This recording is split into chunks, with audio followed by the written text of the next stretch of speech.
But let me get my guy, Chris Mannix from SI.com, jumping on with Drapes and Jay on Sactown Sports 1140. Chris, first of all, happy you're deciding to join us, man. I forgot you did basketball. You write so much about boxing, big fella. Don't forget about your first love, basketball. No, Draper, so much to say to you. So much. First, let me say how proud I am of you to talk about your issues with alcohol. I thought that was a great story. And as someone that's known you for a long time, I thought that was great. I thought that was really impressive. I'm really happy for you. I also would like to let you know that as a reliable League Pass consumer, you have officially jumped to the top of the list of the whiniest play-by-play guys in the league. Like, I think I can't remember the game it was, but you spent the vast majority of the game complaining about the referees. Like, I have never heard a broadcaster complain about the referees. You didn't watch Tommy Heinsohn growing up?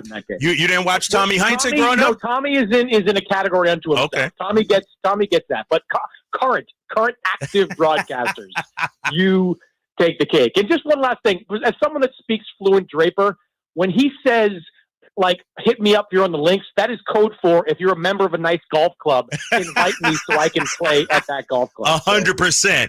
100%. Okay. I don't do the crappy public ones. No, I'm joking. I'll tell you what, Chris, you're the only one I let get away with coming on the show and throwing slander at me. And so you should feel honored. Let's talk basketball, though, because a lot of Kings fans frustrated right now. Horrible loss last night against Washington, the Wizards, the worst team in the NBA.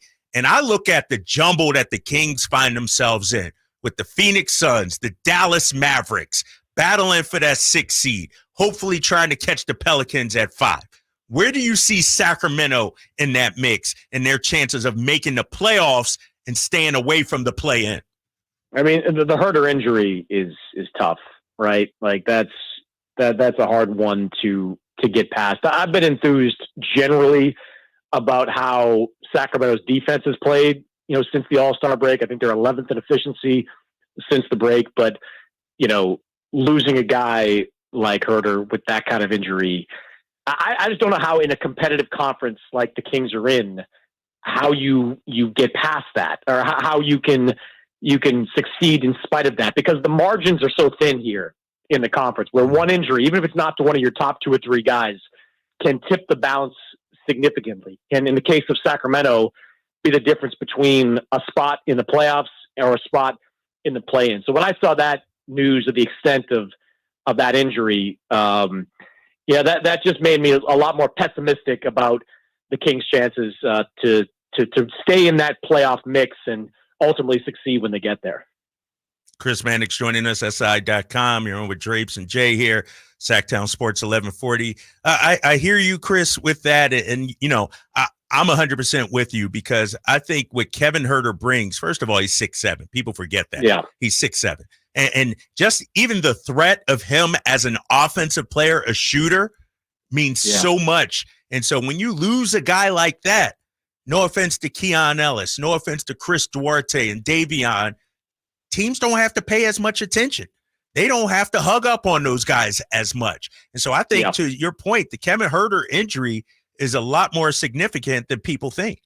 Yeah, look, if you look at the sheer numbers, it's 25 minutes, 10 points. But to your point, so much more than that. When you've got a guy, 38% 3-point shooter who, you have to game plan for, it just creates so much more spacing for Sabonis and Fox and everybody that's trying to do different things on the floor. It's just that's just a really hard injury to get past. I mean, Malik Monk is going to be at the last more of him, and he's been fantastic this year. I think I haven't thought too much about the 6-man vote yet, but he's unquestionably right up there at the top of the ballot. But again, the competitiveness of the conference just makes one injury or one setback magnified that much more. So it's going to take a lot for Sacramento to stay out of that play-in mix. And when they get there, I mean, look, you're probably going to be facing the Warriors, the Lakers. It's not like you're placing the Atlanta Hawks in the play-in of the Eastern Conference. You're facing a tough, established team once you get into that play-in, and nothing is guaranteed there either. No, you're right. Chris Mannix joining us, SI.com. Chris, you might mention Malik Monk. obviously, the concern here in Sacramento is his impending free agency.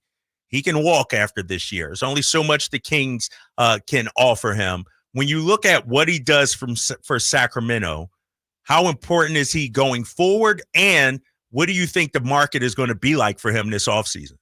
I actually think it's going to be a robust market because, there are a couple of contenders with money to burn this summer. And top of my head, I think of in the Eastern Conference, you've got Philadelphia, which we know is going to have north of $40 million in available cap space. And Orlando is a team that's going to have some financial flexibility this summer. Those two teams that they're going to need an upgrade like Malik Monk would bring to the table. And I think they're going to be threats to make him a big offer to ultimately sign him. So there is going to be a competitive market for Malik Monk this summer, who over the last 2 seasons has established himself as one of the premier 6 men in the NBA. And when you have, teams in the East that are looking to make one more move to get themselves that next level, he's the type of guy I think they'll look at pretty strong. Yeah, that's what we're worried about right here. The Kings may have to open up the checkbook to keep Malik Monk, and it's only so much they could do, Chris. What's interesting, when I was taking the job here in Sacramento, you're one of the people I talked to, and we talked about just where the Kings were, their standing in the league. Since Mike Brown's come in these last couple of years, from a national standpoint, because we still feel like the Kings aren't getting respect. We could talk about Domas not making the All-Star team, De'Aaron Fox not making the All-Star team. What's the national view of the Sacramento Kings right now?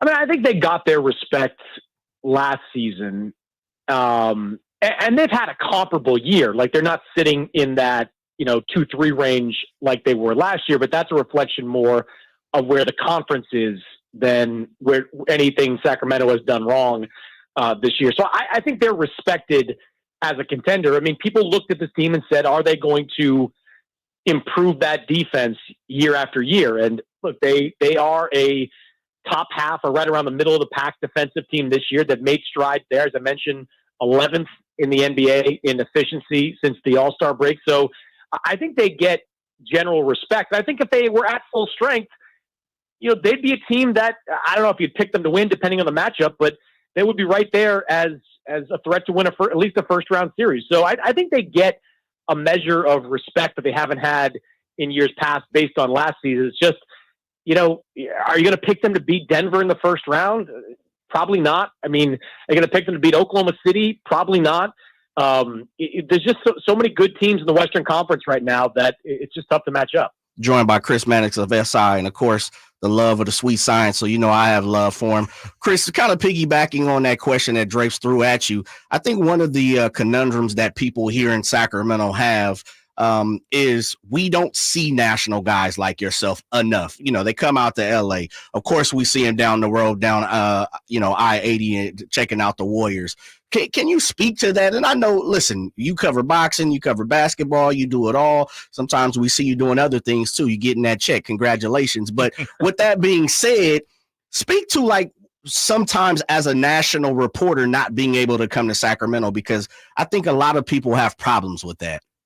Yeah, I can understand that. And there was a lot of that when it came to Denver over the last couple of years, right? Where they weren't getting the attention they deserved as an elite team from the national media writ large. I certainly think the national media, myself included, could do a better job of covering the Kings on a day-to-day basis. Why? The reason that people write so much about the Lakers is that there is a measurable interest in what the Lakers are doing day after day. On ESPN, they're not talking about the Lakers because they like it. They're talking about because the numbers that the audience, whether it's YouTube or television ratings, shows that people are interested in it. Same thing with the Warriors, a legacy team that people just have a natural interest in. And I think the Kings, while they're really good, they're not quite there yet where they've registered that kind of day-to-day level of attention. They certainly are worthy of it. What Fox has done the last couple of years is amazing. What Sabonis has done the last couple of years, really establishing himself as a tentpole player that you can build a championship team around, is amazing. Malik Monk, I think Malik Monk deserves a lot more attention than he's getting. I mean, he's probably going to get the respect in terms of sixth man voting, but what a turnaround for this guy over the last couple of years, who was effectively sort of shrugged at by the Lakers, a couple of years ago. So I think they've got the stories that should be talked about. It's just, for whatever reason, it doesn't generate the same kind of attention that those, quote unquote legacy teams are getting. Chris, my final question here, man. When you look at the West, and you touched on it, I believe it's matchup driven in that first round. What are some favorable matchups you think for Sacramento? You mentioned OKC. I actually like the Kings against Oklahoma City. They're inexperienced. They're kind of thin a little bit. What are some of the matchups? If I'm Sacramento, I'm like, all right, I want to avoid Denver. Everybody should want to avoid Denver. But are there any favorable matchups you see? Yeah, I probably wouldn't want Denver. There's no doubt about that. I don't think I'd want the Clippers either in the first round, especially if they're coming in fully healthy. I've watched a lot of Clippers games in LA this year, and when they're fully healthy, they're really, really good. I mean, Kawhi has played at an MVP level this year. So that's probably not what I want in the first round either. The two I'd want is, one, I would take the Oklahoma City matchup because of what you're saying, right? Like, the first time for most of these guys in the playoffs, history suggests that there is a learning curve. Like we saw it with Sacramento this past year when they played Golden State in the first round. So there's a learning curve there for first year playoff teams, and maybe for the Kings, you can take advantage of that. I mean, on the flip side of it, they're incredibly good at almost everything in Oklahoma City, aside from rebounding. So it will be a tough matchup on paper. I would say the matchup I would want the most, though, is the Minnesota matchup, because right now we have no idea when Karl Anthony Towns is going to come back. And if he comes back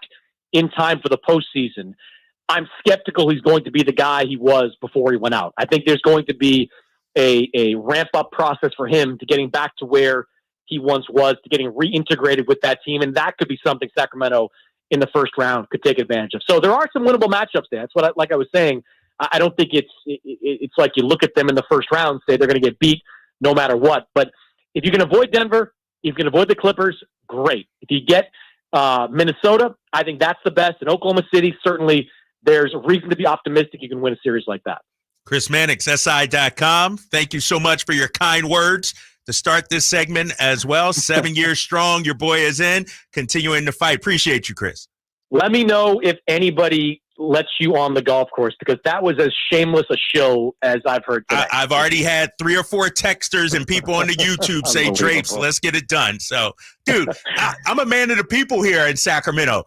In Boston, I was just one of many. Here, I'm a big fish, big dog. If I had to hear "Man of the People" one more time, I have that drilled in my brain from years on the NBC set. All right, Chris, man, we'll catch up. Thanks, bro. You got it, guys.